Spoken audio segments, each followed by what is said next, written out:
Au nom du Père et du Fils et du Saint-Esprit. Amen. Seigneur, donne-nous ton esprit, qu'il nous fasse entrer dans l'intelligence des Écritures et qu'il change notre comportement, le modèle selon les préceptes, les prescriptions évangéliques. Au nom du Père et du Fils et du Saint-Esprit. Amen. Chers frères et sœurs, aujourd'hui notre méditation portera sur l'évangile de Saint Jean, l'évangile de Jésus-Christ selon Saint Jean, chapitre 10, du 11e au 18e verset. Nous allons lire l'évangile de Jésus-Christ selon Saint Jean, du 11e au 18e verset. Je suis le bon berger. Le bon berger est prêt à donner sa vie pour ses brebis. L'homme qui ne travaille que pour de l'argent n'est pas vraiment le berger. Les brebis ne lui appartiennent pas. Il les abandonne et s'enfuit quand il voit venir le loup. Alors, le loup se jette sur la brebis et disperse le troupeau. Voilà ce qui arrive parce que cet homme ne travaille que pour de l'argent et ne se soucie pas des brebis. Je suis le bon berger, je connais mes brebis et elles me connaissent. De même que le Père me connaît et que je connais le Père. Et je donne ma vie pour mes brebis. J'ai encore d'autres brebis qui ne sont pas dans cet enclos. Je dois aussi les conduire. Elles écouteront ma voix et elles deviendront un seul troupeau avec un seul berger. Le Père m'aime parce que je donne ma vie pour ensuite l'obtenir à nouveau. Personne ne me prend la vie, mais je la donne volontairement. J'ai le pouvoir de la donner et j'ai le pouvoir de l'obtenir à nouveau. Cela correspond à l'ordre que mon Père m'a donné. Voilà. Chers frères et sœurs, aujourd'hui, nous avons un enseignement nouveau. Qu'est-ce que le Seigneur veut nous dire aujourd'hui? Chers frères bien-aimés, Jésus aimait à comparer ceux et celles qui venaient à lui à des brebis sans berger. Il y a un autre exemple à Marc, chapitre 6, 34e verset. Face à ce brebis sans berger, il a toujours eu compassion et s'est dit lui-même qu'il est le bon pasteur. Nous affirmons avec exactitude qu'il est le bon pasteur. Quelques critères peuvent nous amener à conclure rapidement et sans doute que Jésus est un bon pasteur. Il est un bon berger. Aux yeux de Jésus, le propre du vrai berger est celui qui connaît ses brebis, qui rassemble ses brebis et il leur donne sa vie. Il connaît, il rassemble et il donne sa vie. Il leur donne sa vie. 1. Jésus connaît ses brebis. Il affirme, je connais mes brebis et mes brebis me connaissent. Cette réciprocité de connaissance est aussi une réciprocité d'amour, analogue à celle qui unit Jésus à son Père.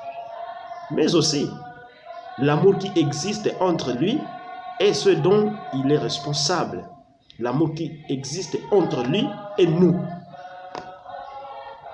Chacun d'entre nous, justement.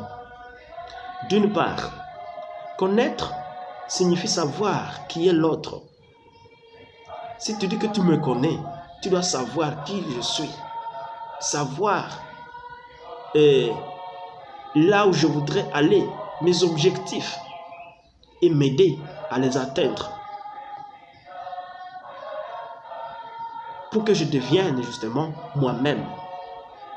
Connaître quelqu'un, c'est savoir ce qui lui fera grandir. Si tu dis que tu me connais, il faut que tu saches ce qui fera de moi une bonne personne, ce qui fera ma dignité, ce qui m'aidera à atteindre ma plénitude. Et pour connaître, il faut être avec quelqu'un. Tu ne diras pas que tu me connais sans être avec moi, sans réfléchir dans ma même visée.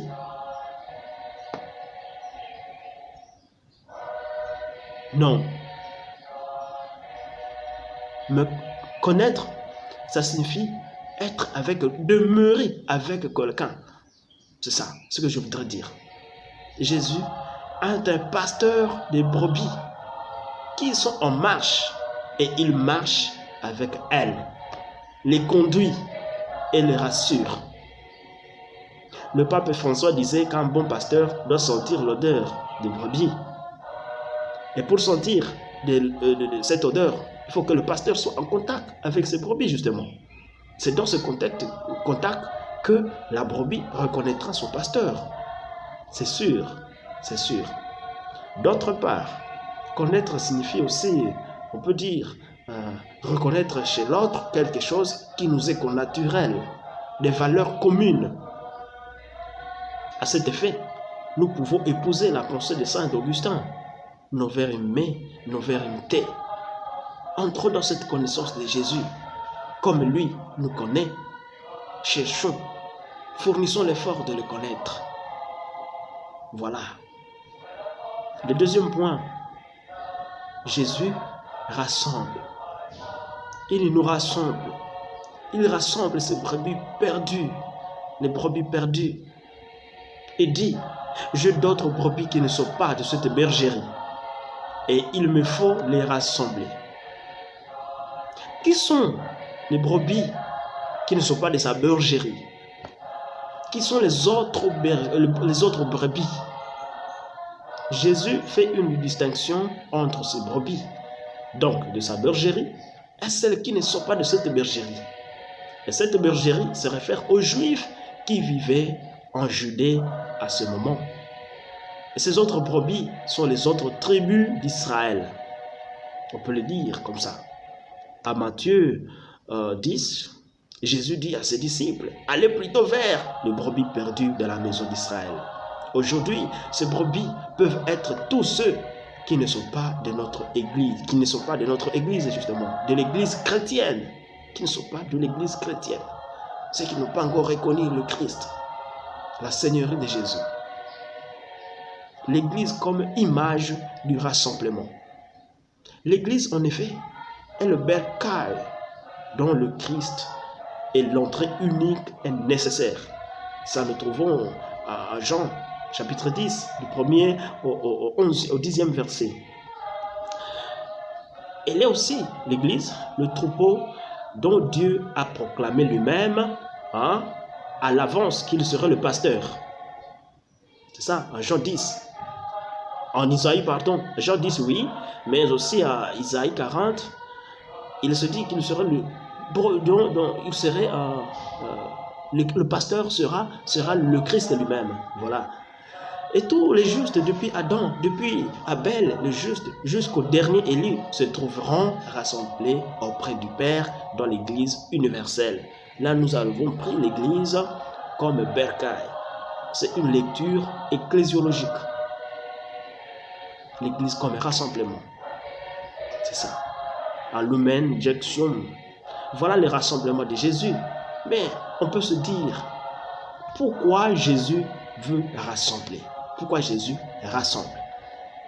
Jésus rassemble, c'est parce qu'il veut donner quelque chose. On n'appelle pas quelqu'un pour rien, c'est parce qu'il y a un motif, quelque chose. Quelle est cette chose-là nécessaire pour laquelle Jésus veut rassembler les gens? C'est le salut. Le salut est déjà là. Réjouissons-nous de cette faveur qui s'est étendue jusqu'à nous. Et si nous ne le savons pas encore, hâtons-nous. La repentance, prenons-la pour nous-mêmes. Prenons-la pour la vie. Troisièmement, Jésus donne sa vie. Donner sa vie. Le mot vie chez Jean désigne la vie éternelle éventuellement. On peut dire donner son être. C'est se donner soi-même pour les brebis. C'est ça. Et le thème ouvrirait ici donc sur une dimension paradoxale. Normalement, ce sont les brebis qui donnent leur vie et permettent au berger de vivre. Ici, c'est le berger qui se donne pour que vive le brebis. Le beau berger ne pense pas d'abord à celui, disons à lui-même, à sa vie, mais plutôt à la sécurité de ses brebis. C'est ça le bon berger. Pensez d'abord à la sécurité des autres, non pas l'ego aimé. Non. En 1 Samuel 17, David délivre la brebis de la gueule du lion qui voulait la dévorer en tuant le lion. C'est David qui pense à la sécurité de sa brebis. Un beau berger n'est pas celui qui fuit en camp de danger. Non. Il est prêt à laisser sa vie pour ceux et celles dont il a la garde. C'est le bon pasteur, le bon berger. Arrêtons-nous à ces critères et posons-nous la question. Pour qui? Pourquoi? C'est ça. Sommes-nous prêts à tout donner? Est-ce que je suis prêt à tout donner? À l'exemple, au modèle de Jésus, qui donne tout, donc sa vie, à tout donner. Sommes-nous prêts? Suis-je prêt à donner? En termes de temps, est-ce que je donne de mon temps pour la vie de l'autre? Pour, disons, en faveur de l'autre? Est-ce que je donne de mon argent? En termes d'énergie, il y a des gens qui ne savent pas être fatigués pour les autres, qui ont peur de se salir les mains pour rendre les autres heureux. Quelle est la qualité de mon don? Qu'est-ce que je donne aux autres? C'est ça, on peut se demander mille et une questions. Se poser mille et une questions, pardon. Aujourd'hui, portons dans notre prière tous ceux et celles qui imitent le bon berger de l'évangile, donc Jésus. Le prêtre et tous les agents pastoraux, les dirigeants de notre pays, qu'ils résistent à la tentation d'agir comme des mercenaires et qu'ils soient au service de leurs frères et sœurs et non au service de leurs idéologies. FCC, tous les regroupements, UDPS, tout ça, etc. Non, nous ne devons pas être au service de nos idéologies et laisser le peuple souffrir. Non. Tous nous devons nous unir et nous lever comme un seul homme et dire non. Oui pour la vie, non pour la mort. Non pour la souffrance, non à la souffrance de l'autre. Non à la souffrance de ma soeur, non à la souffrance de mon frère. C'est ça. C'est ça. Dans son exhortation apostolique, justement, le pape Jean-Paul II, il invite le prêtre et les évêques à être des pasteurs à l'image et à la ressemblance du Christ qui connaît, rassemble et donne sa vie aux brebis. Confère, exhortation apostolique, pastores dabo vobis, je vous donnerai des pasteurs selon mon cœur. C'est ça.